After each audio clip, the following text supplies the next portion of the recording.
Assalamualaikum warahmatullahi wabarakatuh. Selamat datang. Pada video kali ini masih membahas tentang semangat kebangkitan nasional tahun 1908. Pada video sebelumnya dibahas mengenai perlawanan fisik bangsa Indonesia dalam melawan penjajah. Nah, kali ini yang dibahas adalah mengenai politik etis pemerintah kolonial dan juga lahirnya golongan terpelajar. Politik etis ini disebut juga dengan politik balas budi, ya.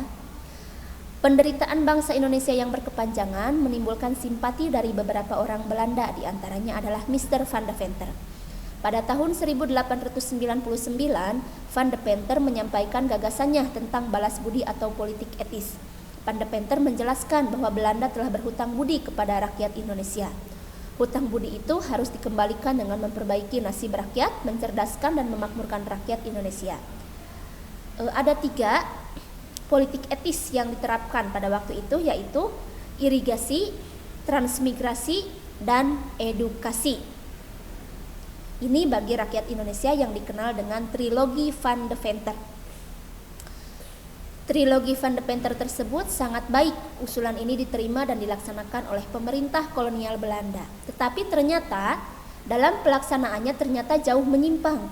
Irigasi, transmigrasi, dan edukasi yang dilaksanakan bukan untuk kepentingan rakyat Indonesia, melainkan semata-mata hanya untuk kepentingan pemerintah kolonial Belanda sendiri. Ya.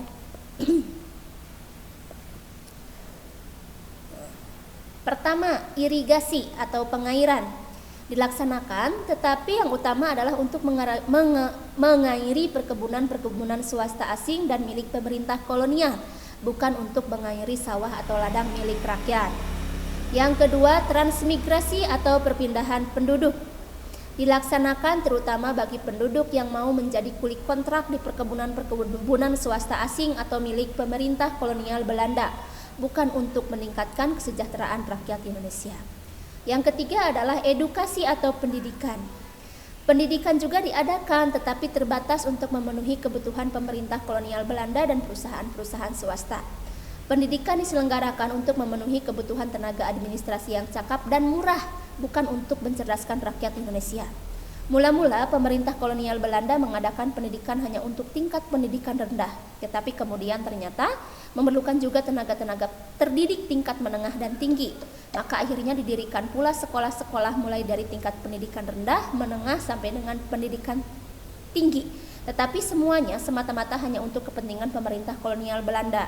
Jadi mereka supaya bisa membayar tenaga-tenaga pendidik yang dari Indonesia ini dibayarnya dengan biaya yang sangat murah, ya. Nah, tapi dengan adanya pendidikan ini, edukasi dimanfaatkan oleh bangsa Indonesia. Dengan adanya pendidikan, lahirnya golongan-golongan terpelajar, kaum cendekiawan, kaum cerdik, ya, yang memikirkan bagaimana nasib bangsa Indonesia ini ke depannya kalau misalnya terus-terusan Belanda terus menjajah negara Indonesia. Ya, berpikir tentang kemerdekaan, bagaimana caranya, seperti itu.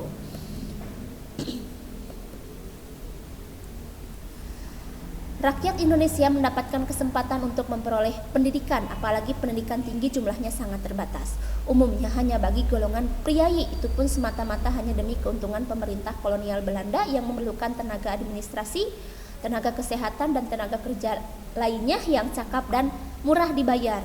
Pemerintah kolonial tidak menghendaki rakyat jajahannya menjadi terdidik dan pandai.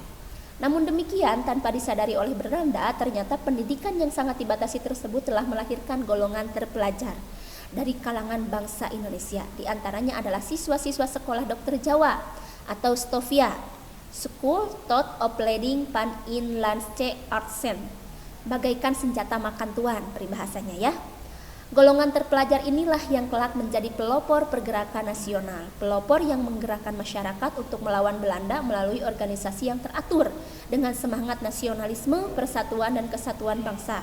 Nah, betapa pentingnya pendidikan bagi rakyat Indonesia, namun sebaliknya betapa berbahayanya pendidikan itu bagi pemerintah kolonial Belanda. Ya. Jadi bangsa Indonesia ini melawan Belanda ini melalui organisasi-organisasi, bukan lagi dengan perlawanan fisik. Kalau perlawanan fisik kan itu dengan berperang, tapi dengan melalui organisasi itu dengan cara yang halus, ya, tanpa menyakiti secara fisik seperti itu.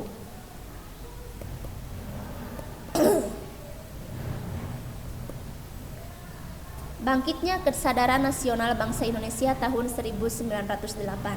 Lembaga-lembaga pendidikan didirikan di kota-kota besar seperti Jakarta, Bandung, Yogyakarta, Surakarta, Semarang, Magelang, dan Surabaya. Bermacam-macam suku bangsa Indonesia menempuh pendidikan di kota-kota besar tersebut. Golongan para terpelajar ini merupakan golongan masyarakat yang terdidik yang disebut sebagai kaum intelektual, atau tadi disebut juga kaum cendekiawan. Golongan terpelajar inilah yang mula-mula menyadari bahwa melawan penjajahan harus dilakukan secara bersama-sama oleh seluruh kekuatan bangsa secara nasional. Kaum terpelajar inilah yang merintis bangkitnya kesadaran nasional bangsa Indonesia. Nah, mengapa tahun 1908 menjadi tonggak sejarah kebangkitan nasional?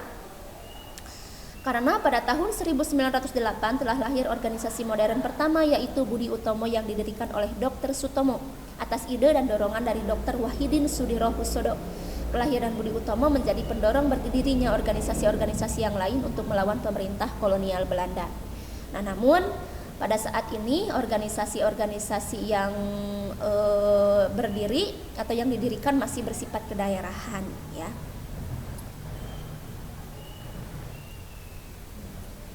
Masa tahun 1908 merupakan masa kebangkitan nasional, yaitu masa mulai berkembangnya kesadaran nasional, masa perintis pergerakan nasional. Perjuangan melawan penjajah tidak lagi dilakukan secara fisik dan bersifat kedaerahan, tetapi mulai dirintis menggunakan organisasi modern dan bersifat nasional. Namun pelaksanaannya belum bersifat nasional, ya. Setelah Budi Utomo lahirlah organisasi-organisasi lain seperti Sarekat Dagang Islam, yang kemudian berubah nama menjadi Sarekat Islam, didirikan oleh seorang intelektual dari Surabaya, Hos Cokroaminoto. Kemudian muncul pula Indiste Partij tahun 1912 dipimpin oleh 3 serangka, yaitu Douwes Dekker. Douwes Dekker ini adalah keturunan Belanda, ya, tetapi dia menentang penjajahan yang ada di negara kita ini. Cipto Mangunkusumo dan Suwardi Suryaningrat atau Ki Hajar Dewantoro atau Ki Hajar Dewantara, ya, yang kita kenal sebagai Bapak Pendidikan. Setelah itu bermunculan pula organisasi-organisasi politik, perkumpulan-perkumpulan pemuda, dan semakin menguatnya kesadaran nasional untuk mencapai tujuan Indonesia merdeka. Nah, selain ketiga organisasi ini, banyak juga organisasi-organisasi yang lain seperti ada Jong Sumatera Nenbon, ya, ada Muhammadiyah, Nahdlatul Ulama. Nah, organisasi-organisasi tersebut ada yang masih bertahan sampai sekarang dan ada yang sudah bubar, ya. Nah, organisasi-organisasi tersebut tadi sudah disebutkan bahwa perjuangannya ternyata masih bersifat kedaerahan, ya. Seperti Jong Sumatera Nenbon, ya, hanya untuk golongan daerah atau rakyat Sumatera, seperti itu. Terus ada Jong Java, seperti itu.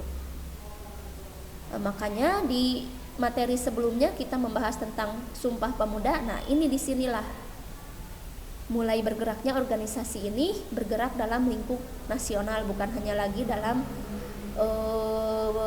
berdasarkan kedaerahan, seperti itu, ya.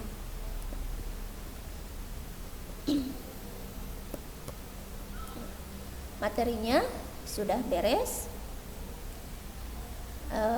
Sampai jumpa di video berikutnya, ya. Wassalamualaikum warahmatullahi wabarakatuh.